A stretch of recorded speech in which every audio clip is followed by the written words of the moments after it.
Wade Hampton High School opened its doors in September of 1960.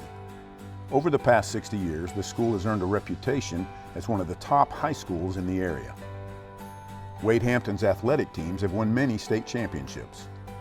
The boys basketball team captured the school's first state title in 1970. To understand the significance of that championship, we must first understand the history behind it. After the conclusion of the American Civil War, slavery was outlawed, and for the first time, African Americans were recognized as U.S. citizens. They were allowed to vote, own land, seek their own employment, and use public accommodations. Federal troops occupied southern states to oversee the process of Reconstruction. In 1877, those troops were withdrawn, and over the next 3 decades, the civil rights that blacks had been promised during Reconstruction crumbled under white rule in the South. In 1896, the United States Supreme Court upheld the constitutionality of segregation. The court validated the legal separation of public facilities so long as equal facilities were provided for each race. Public facilities were established for blacks throughout the South, and while they were separate, they were anything but equal. Laws known as Jim Crow laws were passed to place restrictions on every aspect of life in the South.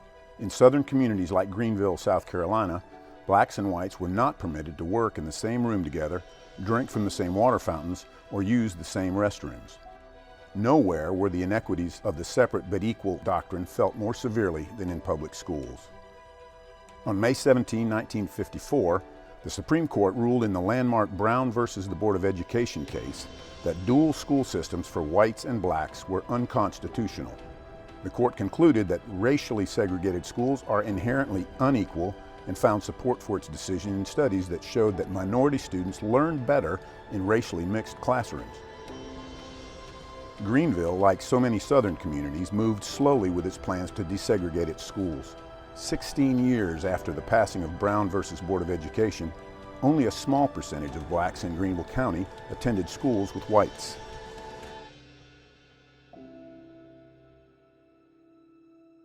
Finally, in January of 1970, the federal government reached the end of its patience with Greenville's lack of progress and mandated the immediate desegregation of its public schools. The integration of schools across the United States was marred by violence and riots. In some cities, school desegregation was only achieved through a powerful show of military force. Greenville's leaders feared the long-term impact of an unsuccessful school integration effort and began to work tirelessly to plan for a smooth transition to a unified school system. On February 17, 1970, approximately 12,000 of Greenville County's 57,000 students were reassigned to different schools in order to establish an 80-to-20 white-black ratio at each school.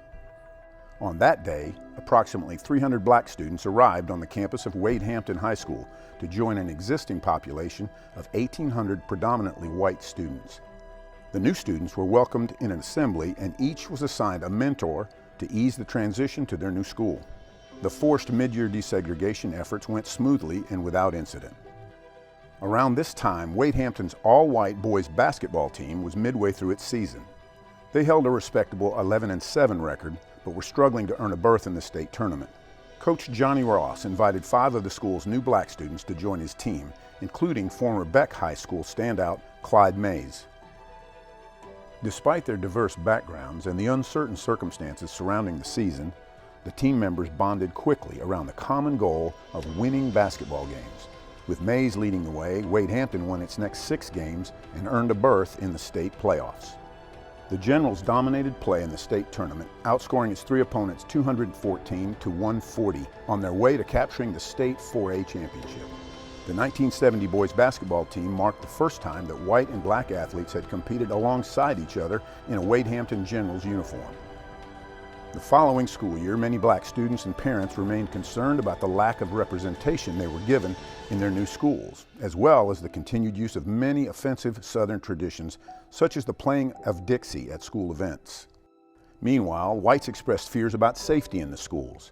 Tension over these issues reached a boiling point in November of 1970, and a series of fights and riots broke out at 8 different Greenville County schools, which brought police patrols to some schools and put National Guardsmen on alert. Wade Hampton was able to avoid any serious incidents during this time of unrest. In the midst of these disturbances, the Wade Hampton basketball team began preparations to defend its state title. Excitement surrounding the team provided a needed diversion from the unsettling events of November of 1970. The Generals won 20 of their next 21 regular season games and advanced through the state playoffs, setting up an epic 1971 4A state championship game against Greer High School. The game was played in Columbia's Carolina Coliseum and featured a marquee matchup between Wade Hampton's Clyde Mays and Dreer's Alexander English. Both Mays and English went on to become high school and college All-Americans. Mays was the first player selected by the Milwaukee Bucks in the 1975 NBA draft, and after 2 years in the NBA, he enjoyed a successful 12-year professional career in Europe. English played 15 seasons in the NBA and is a member of the National Basketball Hall of Fame. He is the all-time leading scorer for the Denver Nuggets.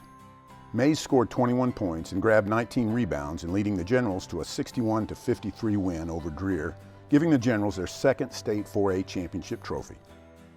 Prior to the 1971 championship game, South Carolina's black high schools had competed for separate championships with little or no public recognition from the larger community. The championship duel between Mays and English ushered in a new era of high school sports in South Carolina. Never before had two black athletes garnered such statewide attention in a fully integrated championship game. And never before had two black superstars led historically white schools on a stage as large as the one in Carolina Coliseum on the evening of March 6, 1971. Mays and English pioneered a new era of fully integrated athletic competition in the state and inspired the next generation of young athletes. The significance of the back-to-back state championships by the Wade Hampton Generals in 1970 and 71 should not be overlooked. In a post-civil rights era in the Deep South, at a high school named in honor of a Confederate general, the game of basketball provided a unifying force between white and black teammates. It propelled a diverse group of young men to play together, to like and respect each other, and to become champions. They were teammates and they became friends. Many of them remain close to this day. On their way to becoming champions, a few important life lessons were also learned, none more important or profound than the one shared by James Big O Brooks, a member of the 1971 team, when he said, "When you play basketball together, you realize that we really aren't that much different."